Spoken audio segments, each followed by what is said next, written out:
Welcome back. I am so excited to introduce my guest to you all today. I have somebody who's really become a really great friend too, but this is Dr. Amie Hornaman, and she is the thyroid fixer. She's got an amazing podcast, such amazing information, and she has everything about thyroid. So I decided to bring her on because we all know in the keto world, they always say you can't do keto because it'll kill your thyroid. So Amie and I are going to talk about those myths today. So Amie, welcome to the show. Hi, Dr. Lisa. Thank you so much for having me. And you're so right. I mean, there's so much out there about don't do keto and if you have a thyroid problem. So I'm so happy we are breaking the myths today Yes. together. Yeah. Let's do this because even like recently, I have seen a couple different issues with myself. And it was funny because everybody came to me and they're like, oh, it's because you're keto. And I was like, thank you for trying to tell me what's going on with me. But it's really not, because if you know me, and we're both the same way, like we cycle keto in and out. Yep. And you guys will all see this throughout the summit where we're talking a lot about going in and out of ketosis. And this is where something, later on as you are more fat adapted, right? Like I had somebody recently reach out to me that had just started keto and thought they were timed to cycle carbs 2 days in. Yeah. Yeah. Mistake number one. Yeah. So let's not do that. We're not cycling carbs immediately, folks. Right. So, all right. So let's just deep dive in. What are some of the common things that you see, especially with keto? I know you have a really great way on doing keto, on telling people, again, you're a cyclical keto person as well. So let's just deep dive in right into it. Yeah. So with the thyroid, so let's say you have hypothyroidism or Hashimotos, and if you're listening to this and you have a thyroid problem, you've definitely dove into Dr. Google searching for the perfect diet for you. And I'm sure you found both sides of the fence. Yes, do keto and low carb, or no, because it will tank your T3. So T3 is the active thyroid hormone. And that's what we want. That's oftentimes what we supplement with. We give you T3 medication. We'll give you NDT, Armour thyroid, NP thyroid, to replace thyroid hormones that are no longer being made by your thyroid gland properly. So we want to get those levels optimal. The big thing, the big myth surrounding keto and thyroid is that if you do keto, it will tank your T3. So let's just start there, and then I'll get into how I like to cycle keto. The myth is kind of right only if you do it day in and day out. I'm talking under 20 grams of carbs for weeks, months, years on end. And it really would take a good probably 6 to 12 months of less than 20 carbs every single day for you to start nudging your T3 downward, where you might notice a dip in your T3 levels. Now, listen, if you're on medication, we just kind of adjust your dose. So it's not even, I wouldn't even call it detrimental to do keto for long term, because even if it lowers your T3, we just add it back in. But let's just say, okay, we want you to have a good optimized T3 level. We don't want you to tank it on purpose.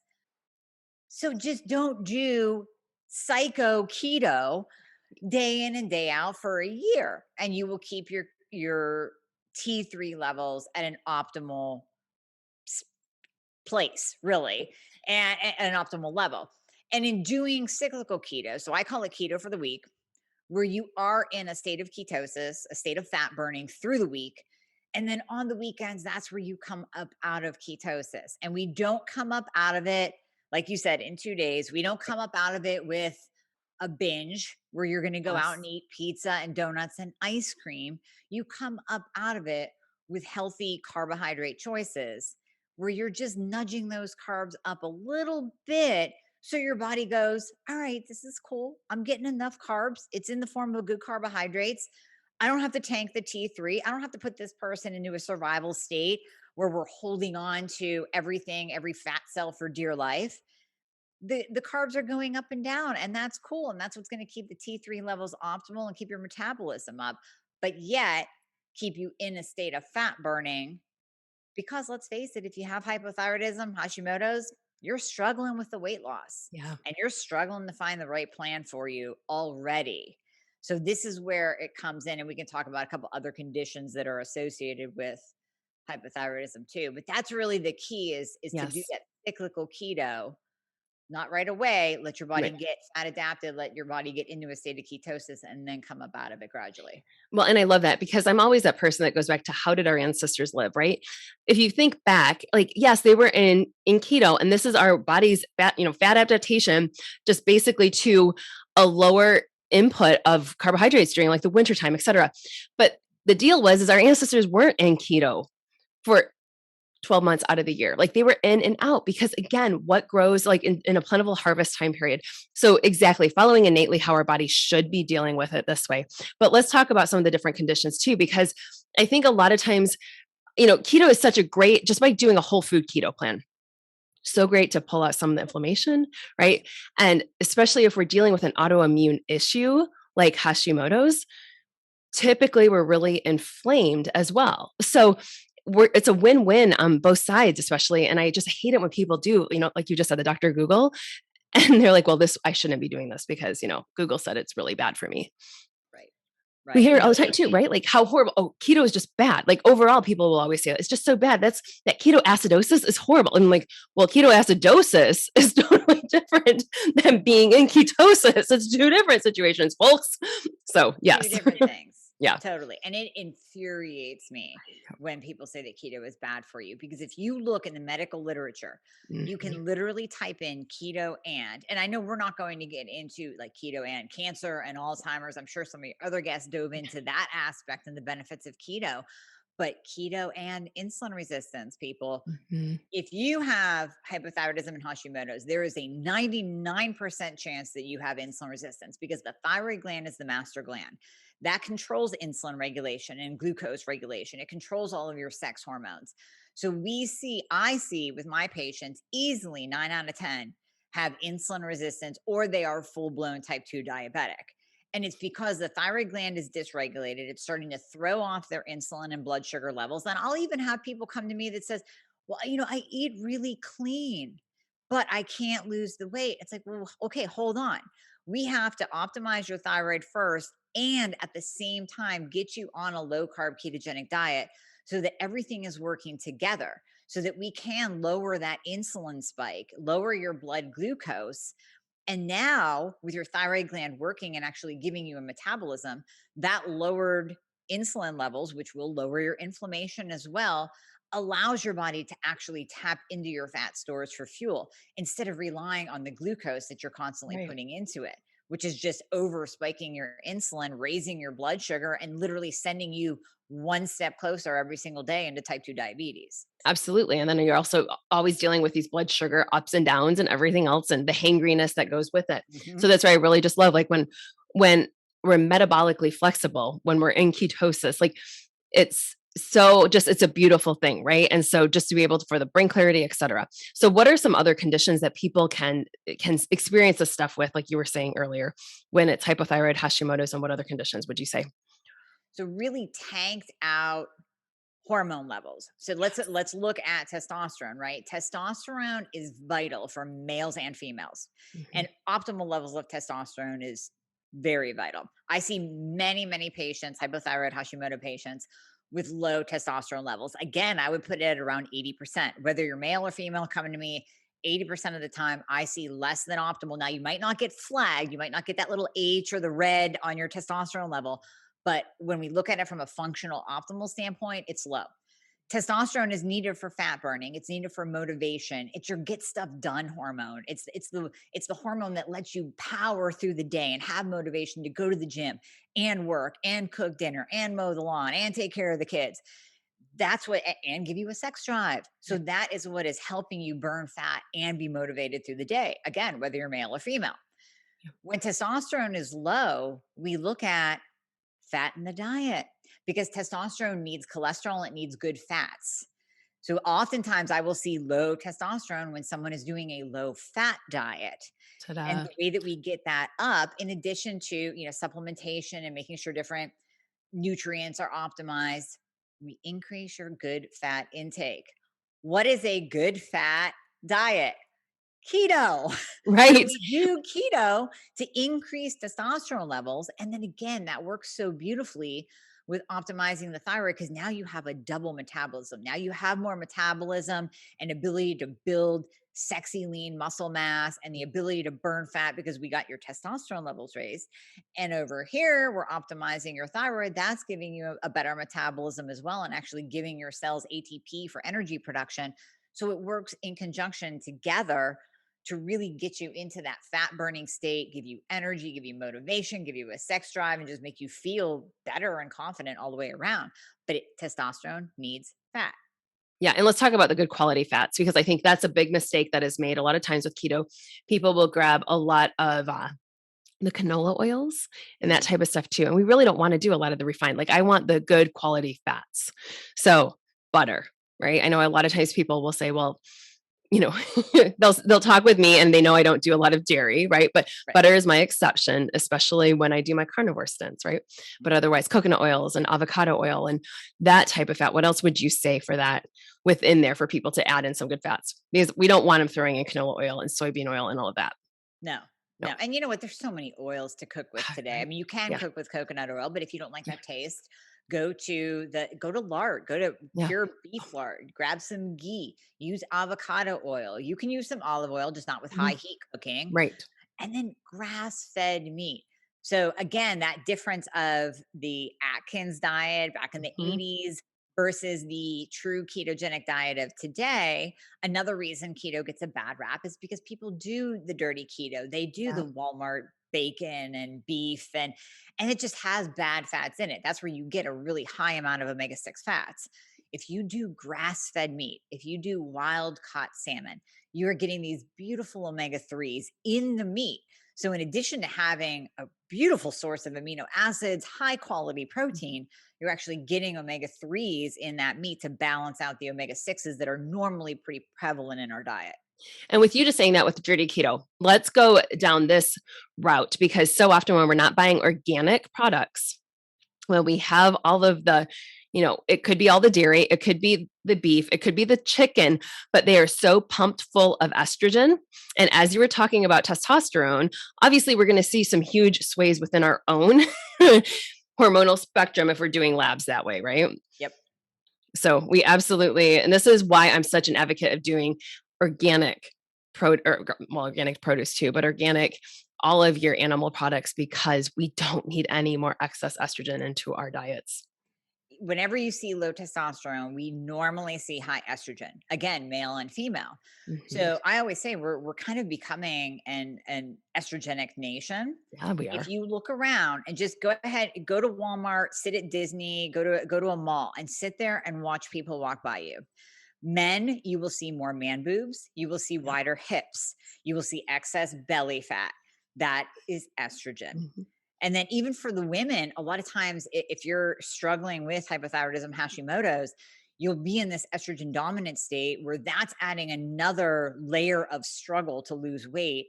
You're going to be holding water, your hair will start to thin and fall out because high estrogen is just about as low estrogen.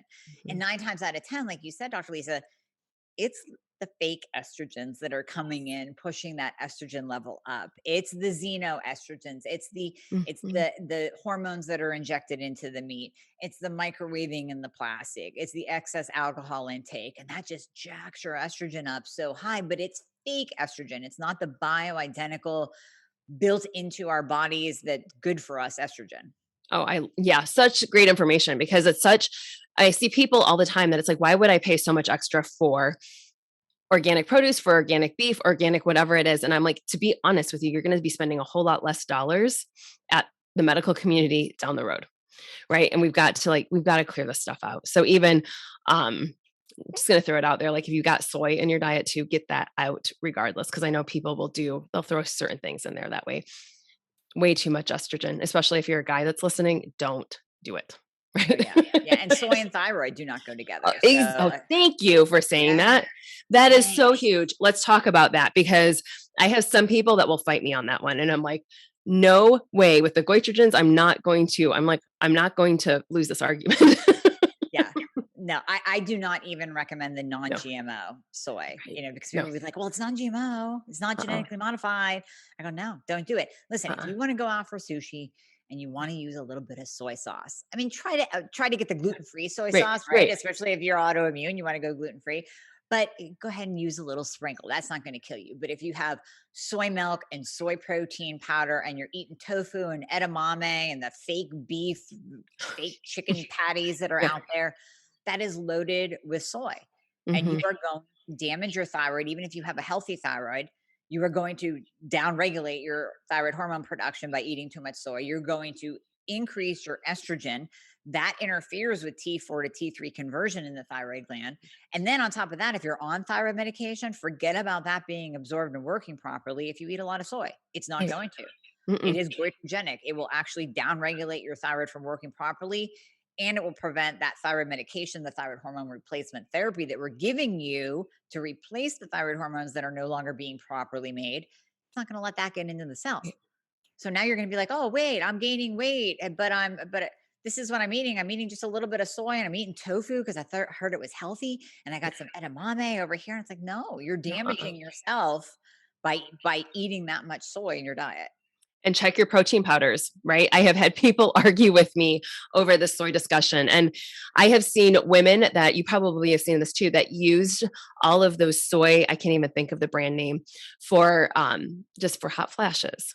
Right. And so they did that. Right. So they got their estrogen high. So their hot flashes stopped. They wrecked their thyroid glands. Yep. So, I mean, but again, 20 years ago, that was everybody could buy it over wherever store it was because supposedly it was this great thing. It's funny Yep. how just things transition over the next, 10, 20, 30 years, that type of Oh stuff. no, we're What other constantly great learning. information do you have to share with everybody listening about keto? We know it's not going to wreck your thyroid, especially ladies. Like we know we have talked so much about cyclical keto. We've got to do that. But if you're initially getting into ketosis, you want to kind of get there, get fat adapted, get a routine going, and then we can start cycling carbs. But what else would you say to them? And here's the beautiful thing. When you are fat adapted, when you have your thyroid glands optimized, your hormones start to balance out, and you really are fat adapted, it is such a beautiful thing because you can enjoy life. So Mhm. even if we're taking you through, keto for the week, you come up out of it on the weekends. And when you first start out, maybe you do come up out of it with just a gluten-free bun with your burger, or just a half of a sweet potato, or some butternut squash. And that's what you're doing until you really start to lose the weight and you start to feel that shift in your body where your energy goes up, your brain lights up, and you start to lose body fat. Then you can start toying a little bit with a little bit of higher carbs. So you can actually go out and enjoy life. So you can go out and you have a couple glasses of wine. Maybe you go out for pizza, you get the gluten free pizza, but you have 3 or 4 pieces. And your carbohydrate intake on the weekend goes up even higher because you really kind of start to, enjoy life. Right. But guess what? You come right back into a state of fat burning. You do not gain 5 pounds by looking sideways at a brownie like you're doing right now. You enter into this beautiful state of fat adaptation Mhm. where you can cheat a little bit. You can enjoy Christmas. You can go on a vacation. And then come Monday, Tuesday, bam, you are right back in the fat burning. You are right back into being fat adapted. And your body just springs back like that. And it's so cool to see.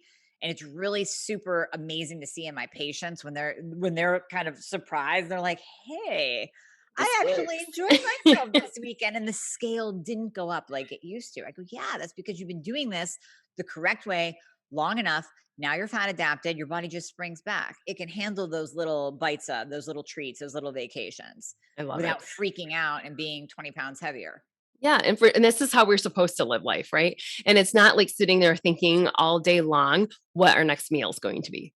And it's that fact that you can wake up in the morning and not feel like you have to eat right away, right? And so we talked about this before, both on both of our podcasts, where it's like, yeah, if I'm hungry in the morning, yeah, if it's been 10 hours, 12 hours, I'll do that. Sometimes, like this morning, I didn't even break my fast until like 2 in the afternoon. So it's just different on every single day. And it's a good way to live life. And you become more in tune with your body. You really Yes. do. I mean, even if you think you're in tune with your body now, just wait. Because the more you really do implement keto the right way, just like all the speakers are talking about Yeah. on here, the more you'll hit this point where you're like, wow, I can actually listen to my body's own hunger signals. And I don't get hangry during the day. And I can go more than 2 to 4 hours without eating, without dropping down into that hangry brain foggy, irritable state that occurs when you are not fat adapted. When you are Right. just running on glucose, you will have those severe highs, and that's where you're in the fat storage mode because your insulin's high and your blood sugar's high. And then you'll dip down where there's a high, there's an equal and opposite low. You'll go into those lows. And that's when the vending machine starts to call. Right. That's Yeah. where we go and we start reaching for the Snickers and the cookies and the crackers at around 2 p.m. because you start to dip down into that low. And literally, it's your body giving you a signal that, hey, your blood sugar is too low. You need to bump it up.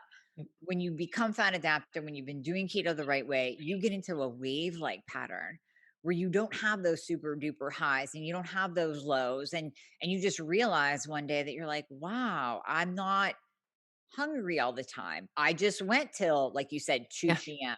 without eating. And I wasn't brain foggy. I wasn't starving. I didn't feel like I needed to run to the vending machine. I was okay.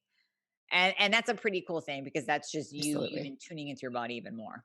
Which is exactly what we need to do. Yeah. Well, Dr. Amie, thank you so much for all this information today. Tell them exactly where they can find you on social, your website, all your good information. Yeah, like Dr. Lisa said, I have a podcast. It's a Thyroid Fixer podcast on all podcast platforms. And then you can go to my website, Dr. Amie Hornaman. So it's DrAmiehornaman, dramiehornaman.com. And on there, if you do want to connect with me, you can book a free discovery call if you're interested in getting your thyroid fixed and getting your hormones fixed and getting your life back. So you can book a free discovery call to find out more about my services and us working together. I love it. Thank you so much for your time today. Yeah, thank you.